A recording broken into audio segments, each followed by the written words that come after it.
अचानक पता नहीं क्या हुआ रेलगाड़ी को, इतना याद नहीं मुझे।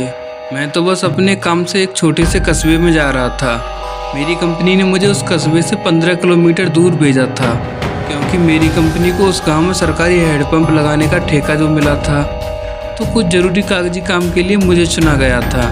मैं तो रात को रेलगाड़ी में बैठा था। रात भर का सफ़र था और मुझे बताया गया था कि बहुत छोटा सा कस्बा है और वहाँ रेलगाड़ी बहुत कम समय के लिए रुकती है, और वो गांव जहाँ मुझे जाना था वो कस्बे से 15 किलोमीटर दूर है। लेकिन अचानक ही आधी रात के बाद रेलगाड़ी किसी चीज़ से टकराई और रेल के कई डब्बे पटरी से उतर गए। मतलब रेलगाड़ी दुर्घटनाग्रस्त हो गई।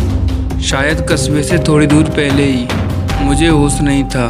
मैं 2-3 घंटे ऐसे ही बेहोश पड़ा रहा। सुबह के 5 बजे थे मेरी हथकड़ी में।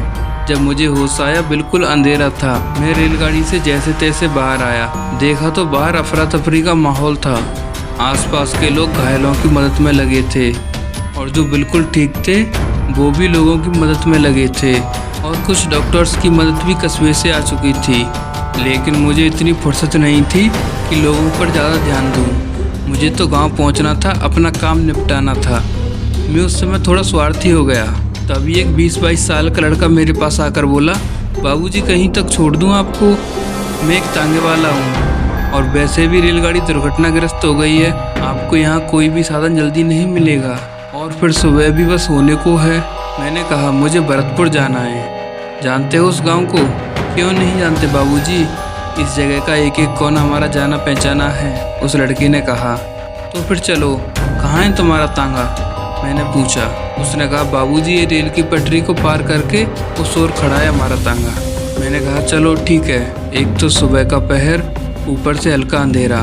पटरियों के दूसरी ओर खेत ही खेत थे, जिनकी फसल पककर सुनहरी हो गई थी। हल्की रोशनी में खेत बहुत ही सुंदर दिख रहे थे, और दूसरी ओर टीसू के पेड़ों पर नारंगी फूल भी आए हुए थे। मैं तांगे में बैठ चुका था और तांगा चलने लगा। मैंने लड़के से पूछा, तुम्हारा नाम क्या है? रामेश्वर। रामेश्वर नाम है हमारा बाबूजी, उस लड़के ने जवाब दिया। उस लड़के ने कहा, बाबूजी आपने कभी भूत देखा है? मैंने कहा, नहीं बाबूजी, पता है हम रोज़ देखते हैं। मैंने कहा, सच बताओ। उसने कहा, सच बाबूजी, जो अभी रेलगाड़ी की दुर्घटना में लोग मर गए हैं ना, तो हमें दिखाई दे रहे थे। पता नहीं हमें काहे दिखाई देते हैं, और बचपन से ही हमारे साथ ऐसा है, कोई ना कोई हमारे पास आकर मदद भी मांगता है, जिसका कुछ अधूरा रह जाता है। मैंने कहा, तुम्हें डर नहीं लगता? वो बोला, लगता है ना बाबूजी, कभी कभी बहुत डर लगता है, जब कौनू चुड़ैल आ जाती है। अब हल्की हल्की सुबह होने लगी थी और हम रास्ते के नज़ारों को देखते हुए आगे बढ़ रहे थे। तभी मुझे याद आया कि मेरे ज़रूरी कागजात और सामान तो रेलगाड़ी में ही रह गया है। मैंने कहा, रामेश्वर वापस जाना होगा। उसने कहा, ठीक है, लेकिन हम अंदर तक नहीं जाएंगे।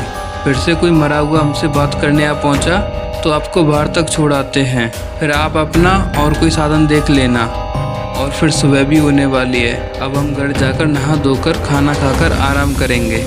मैंने कहा, ठीक है, मुझे वहाँ तक छोड़ दो।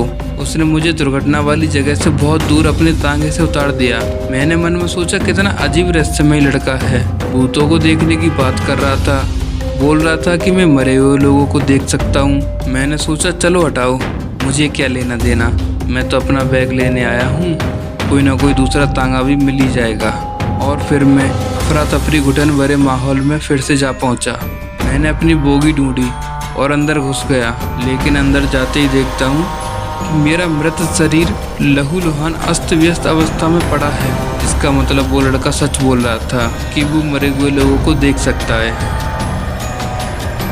आज की कहानी आप लोगों को कैसी लगी, कमेंट करके ज़रूर बताएं। वीडियो को लाइक करें, शेयर करें और हमारे चैनल को सब्सक्राइब करें। धन्यवाद।